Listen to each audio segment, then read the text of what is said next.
start, we said reform. The whole theme of the government that we inherited from the student movement and the student revolution that just took place, which brought us into the power, is reform. We don't want to go back to what has happened to Bangladesh until August 5 this year. So the way they express it is that we push the reset button, done, build a new Bangladesh. So we are not inheriting things from our past. Okay. We build it completely new. So that's the task. Reform is the big agenda for us in every sector, because we have inherited devastated economy, devastated institution, destroyed the structures everywhere, policies. So we have to go build again in a new format. So this is the period that we go through the reform. Once the reform agenda is done, then we go for the election and have the new government come in.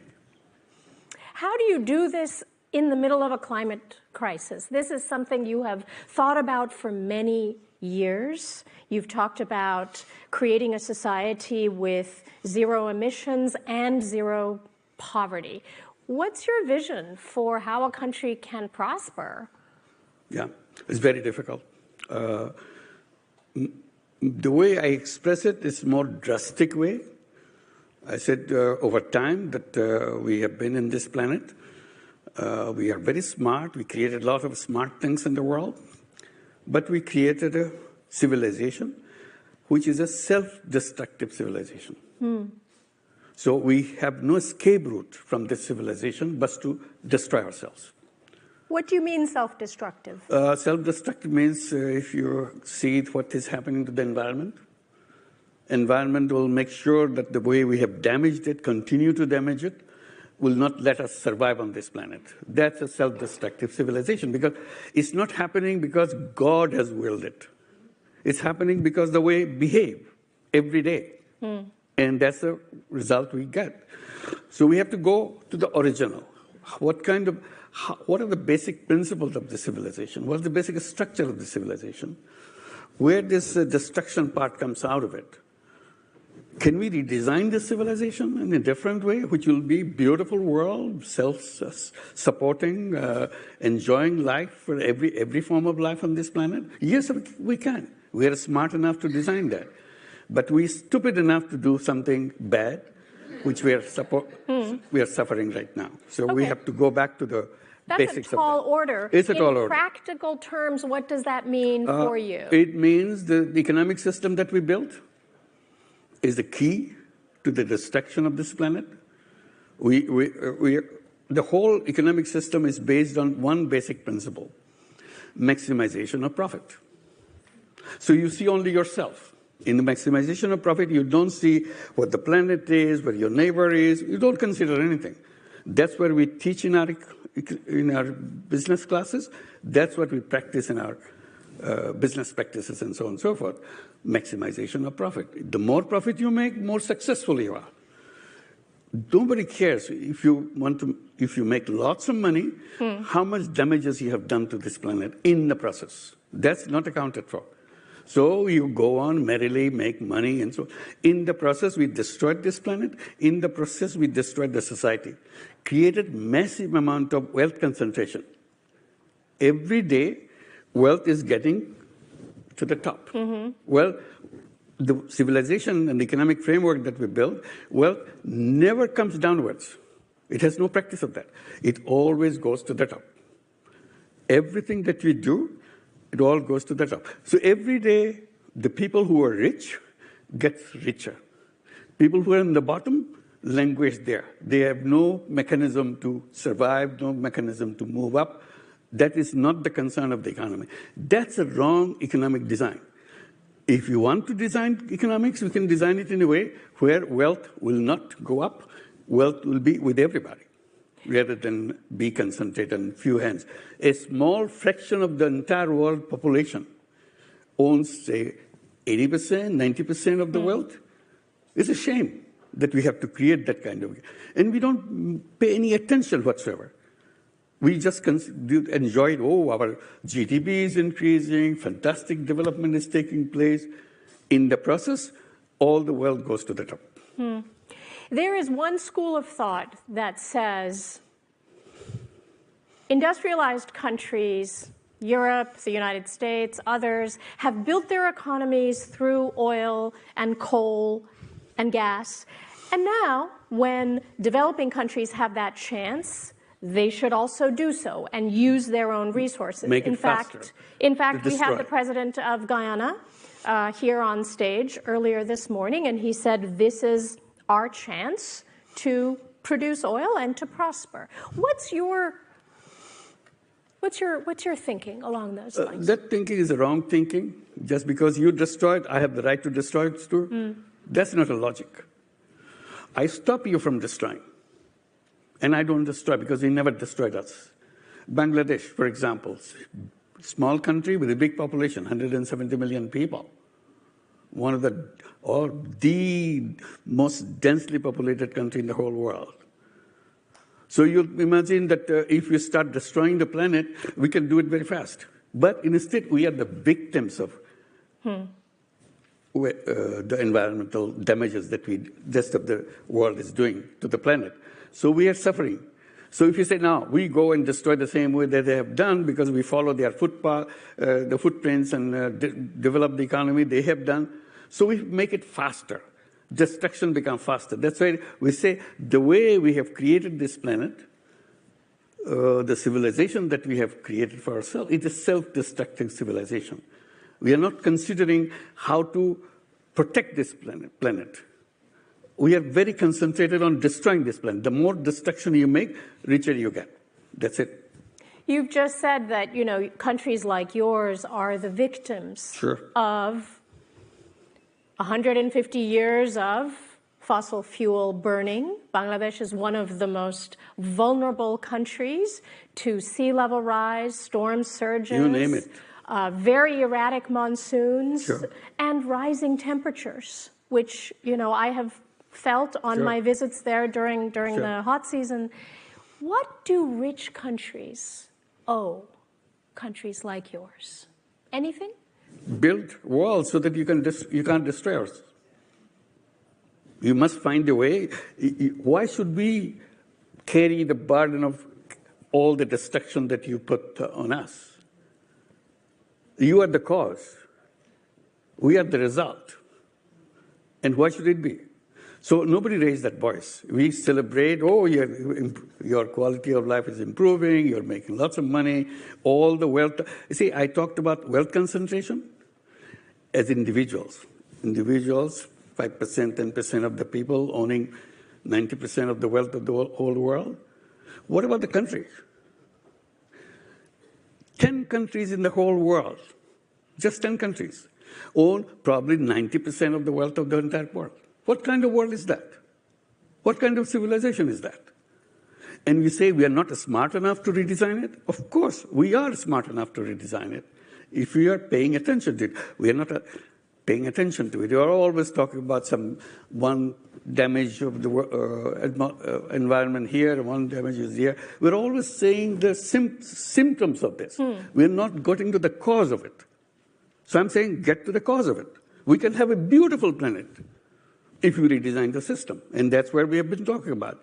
We can, in my language, I say we have to create a new civilization based on 3 zeros. 0 net carbon emission, 0 wealth concentration, 0 unemployment. These are the 3 zeros that we have accomplished. And we can do that. We have very demonstrated ways how to do that, how to make it happen. On top of it, you see, the issue that we are not raising yet is waste. Waste? Waste, yes. This is an economy based on waste. The more waste you create, the more quote-unquote development you get. Because the whole idea of business is waste. Throw away things because you can buy more. And buy. That is the only slogan in the market, buy. Okay. Discount, concessions, bargains. You have to buy. Buy means waste. Why do we have to waste? And waste is a thing which destroys this planet. And we are encouraging vigorously in every single billboard that you see, buy, and destroy. You're pointing to a central contradiction there. Your country, as a major garment exporter, of course, is producing many of the things we buy. And that is a principal source of, export earnings for Bangladesh. Also an industry that is very susceptible to the hazards of climate change. Now, you are a veteran of climate negotiations. Almost 10 years ago in 2015, the world came together, came up with this agreement to slow down emissions, eventually get to zero. In your view, how is that going, or does that also need some sort of a reset? I'm not interested in that, because you're still working in the same framework. I said, change the framework. As long as you have the same framework, whether you slow it down a little bit here, a little bit there, that doesn't stop the final destruction. We are just waiting for the final day. That's the way we do. No matter what action you take, keeping the framework of the economy intact, we have no escape. We have to go back to see what are the damaging things we include in our economic practices. So I mentioned the profit maximization is the key to the whole thing. Can there be economy which is not based on profit maximization? Is there an answer? Yes. We have been promoting this for many, many years. Call it social business. Business to solve problem rather than make money for yourself. People say, this is not going to work because people want to make money. That makes them happy. The more money you have, more happy you get. I said, again, you're repeating what has been told to you. You're not looking at it, what you're saying. I said, can I say that making money may be happiness, but making other people happy may be super happiness? And people say, yeah. And people say, oh, I don't think so. I said, yes, because you don't think so because you never did it. I said, why didn't you try it? Try both. Profit maximizing business for you and social business for you. Business to solve problem rather than make money for yourself. You own both businesses. I can guarantee you, if you do that, you'll go more and more on the side of the social business, because that brings so much enjoyment for you, because you're doing something for this planet, for the people. So the Paris Agreement was designed to solve a big problem, a big global problem. That was the whole idea. Are you suggesting that it's not working? It won't work. And it won't work? It won't work. Tell me more. Why is it not working? As long as you have the same destructive framework, no matter what amendments you do, it will lead to the same result. You cannot stop the waste, for example. Your economy will collapse if you start buying things. If you want to bring to the zero waste level, you have to stop the whole campaign, whole tradition, Christmas gifts, birthday gifts, Father's Day gifts, Mother's Day gifts. Give, waste, waste, waste. If you stop that, economy collapses. So what kind of economy you got? You are saying, no, we should not create waste. Then you go on promoting waste. The whole economy is nothing but promoting waste. So we are encouraging young people. This is a kind of a movement that we have undertaken, creating what we call 3-0 clubs. These are the 3 zeros. 3 zeros. Zero emissions. Zero emissions, zero wealth concentration, zero unemployment. 5 young people. I emphasize on the young people because they can think more clearly than the adults. The adults' minds is contaminated completely. They cannot see things in a natural way because their mind controls the wise mind and so on. So young people still, they have fresh eyes, fresh way of looking things. So that's the best bet to save the planet. 5 young people get together and form a 3-0 club. What is the purpose of it? Purpose of it, I, as a member of the club, must make sure I do not contribute in emissions. I will not do anything which creates emissions. So it's my responsibility. Rest of the world is contributing, but I will not. But Bangladeshis have a very small emissions. I'm not talking about Bangladeshi young people. I'm saying the global in young general. people. Okay. Global young people. I said this whole world is our home. Bangladesh and things are just an identification mark. But this is our home. When we are not protecting our home, Bangladesh cannot do anything by itself, or any other country cannot do anything by itself. It's a home for all of us. And whatever 8 billion people that we live, this is our home. So we are when you come to environment, you have to think that way, that this is our home, we have to protect it together. So we said, I, as a person, will not contribute to global warming by not using fossil fuel. I can calculate that I use fossil fuel 7 days a week. Every day I use fossil fuel. So my first responsibility will be, can I make it happen 6 days a week? 1 day will be fossil fuel free. And gradually 5 days, 3 days, 1 day, and no days, 0 days. So this first I will not do anything which will contribute to wealth concentration, and that we can do.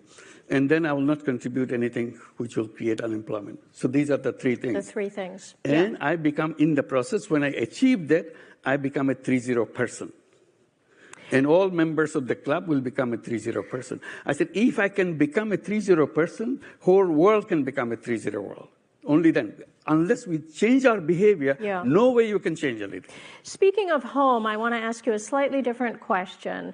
Millions of Bangladeshis have left home and made new homes all over the world. You and I have both met people who have been persuaded to leave their homes because they want a better life, but also because of climate-induced disasters, right?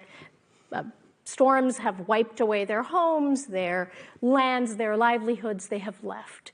In your view, is there a need for countries to create new, safe pathways for people who are displaced by climate disasters? See, you again bring me back to this narrow issue of one country. We are talking about our home, planet. We have to save the planet. You can do a little bit here, save somebody who's victim of the flood. That doesn't save the planet. If you want to save the planet, you have to think in the planet terms, that we are all responsible for all the things that happen. Some are more responsible because they're creating more waste. Some are more responsible, they use more fossil fuel. Some are more responsible because they create more of the things that are bad for the planet.